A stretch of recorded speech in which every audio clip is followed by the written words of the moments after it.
আসসালামু আলাইকুম প্রিয় শিক্ষকবৃন্দ। আপনারা জানেন অতি সম্প্রতি একটি নোটিশ জারি হয়েছে।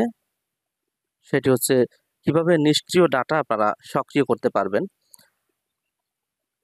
আমাদের বিভিন্ন সময় বিভিন্ন প্রয়োজনে অনেক শিক্ষার্থী দেখা গেল যে এই বিদ্যালয় থেকে চলে গেছে কিংবা তাদের খুঁজে পাওয়া যাচ্ছে না বা বিদ্যালয়ের সাথে কোনো সংযোগ নেই এবং তারা বিদ্যালয়ে ভবিষ্যতেও আর আসার সম্ভাবনা নেই।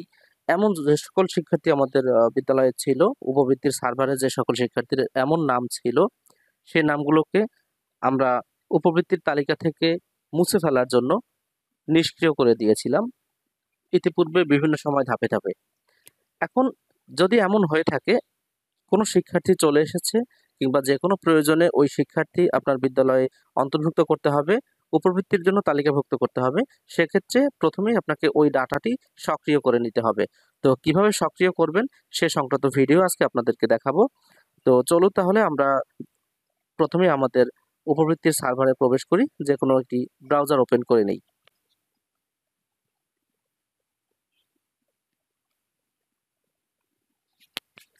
আপনারা জানেন আমাদের উপবৃত্তি সার্ভারের পোর্টাল, সেটির অ্যাড্রেস হচ্ছে pesp.finance.gov.bt/PESP/login। আমরা এবার কিবোর্ড থেকে এন্টার প্রেস করছি।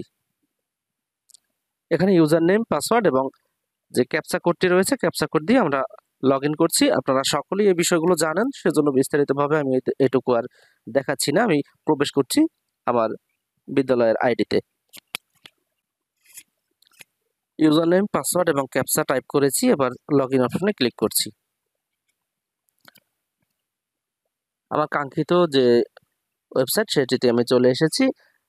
এবার এখান থেকে আমি যে শিক্ষার্থীকে সক্রিয় করব সে আসলেই নিষ্ক্রিয় আছে কিনা সেটি আমরা একটু দেখে নেব। প্রথমে চেক করার জন্য আমরা এখানে চলে যাব বেনিফিশিয়ারি, যে এই অপশনটি রয়েছে বেনিফিশিয়ারি শিক্ষার্থী। এখান থেকে শিক্ষার্থীকে আমরা চেক করে নেব যে সে নিষ্ক্রিয় আছে কিনা। এজন্য আমরা এখানে ক্লিক করছি। শিক্ষার্থী প্রোফাইল এই অপশনে চলে যাব। এবার এখানে ওই শিক্ষার্থীর জন্ম সনদ নম্বর দিয়ে আমরা এখানে খুঁজব। তো আমি এখানে শিক্ষার্থীর জন্ম নিবন্ধন নাম্বারটি দিচ্ছি।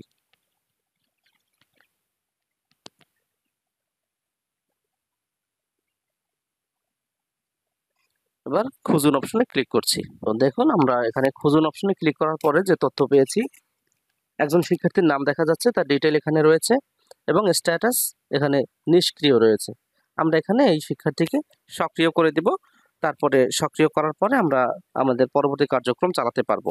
তো এই নিষ্ক্রিয় থেকে সক্রিয় করার জন্য এর পূর্বে আমরা দেখেছি যে উপজেলা শিক্ষা অফিসারের আইডি থেকে মূলত সক্রিয় করা যেত, কিন্তু এবছরই একটি নতুন পদ্ধতি দেওয়া হয়েছে। আপনারা জানেন এমন একটি নির্দেশনা হয়তো আপনারা পেয়েছেন, আমি সেটি দেখাচ্ছি।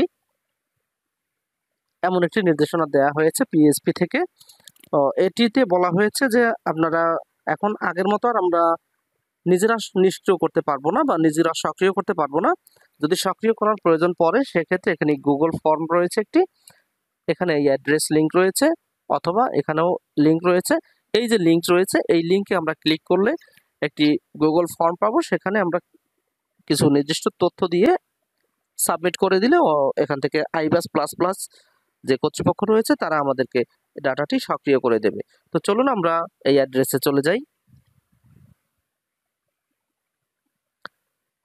অ্যাড্রেসে যাওয়ার জন্য আমরা এখানে পাশে আরেকটি ট্যাব খুলে নেব। আমরা অ্যাড্রেসটি আরেকবার দেখে আসি।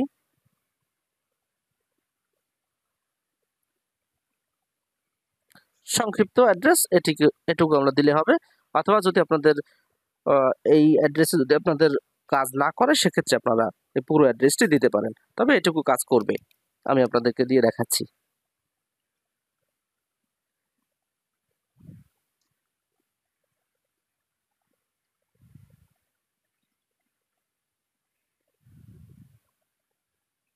এবার কিবোর্ড থেকে এন্টার প্রেস করব।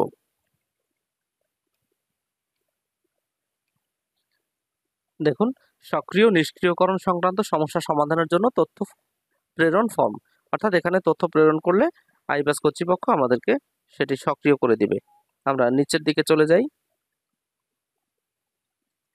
এখানে দেখুন এই ছকটি আমরা পূরণ করব। এখানে জেলা নির্বাচন করব।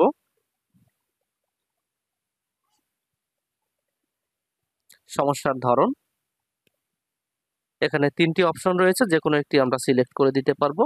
নিষ্ক্রিয় করা হয়েছে, সক্রিয় করা প্রয়োজন, ভুলক্রমে নিষ্ক্রিয় করা হয়েছে, সক্রিয় করা প্রয়োজন, পুনরায় বিদ্যালয়ে ফেরত এসেছে, সক্রিয় করা প্রয়োজন। এর যে অপশনটি আপনারা দিয়ে থাকেন কোনো সমস্যা নেই, সক্রিয় হয়ে যাবে। আমরা প্রথমটি সিলেক্ট করে নিচ্ছি।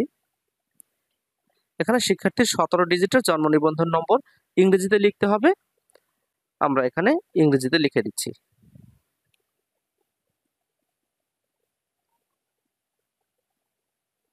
অত্যন্ত সতর্কতার সাথে এই জন্ম নিবন্ধন নম্বরটি দিতে হবে, দিয়ে সাবমিট করে দিব।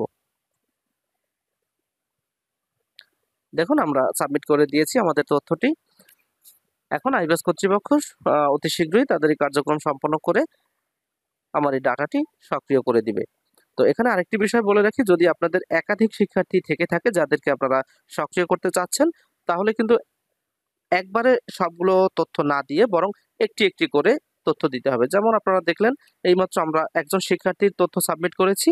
যদি আরো শিক্ষার্থী থেকে থাকে সেক্ষেত্রে আমরা এই যে সাবমিট অ্যানাদার রেসপন্স এই যে অপশনটি রয়েছে এটিতে ক্লিক করে আরেকজন শিক্ষার্থীর তথ্য দিতে পারবো।